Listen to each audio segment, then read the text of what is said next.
Hi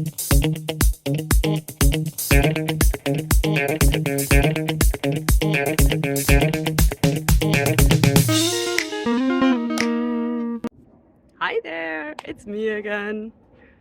So you all probably recognize the plant that's behind me, right? So the question today is, what will happen if I touch it?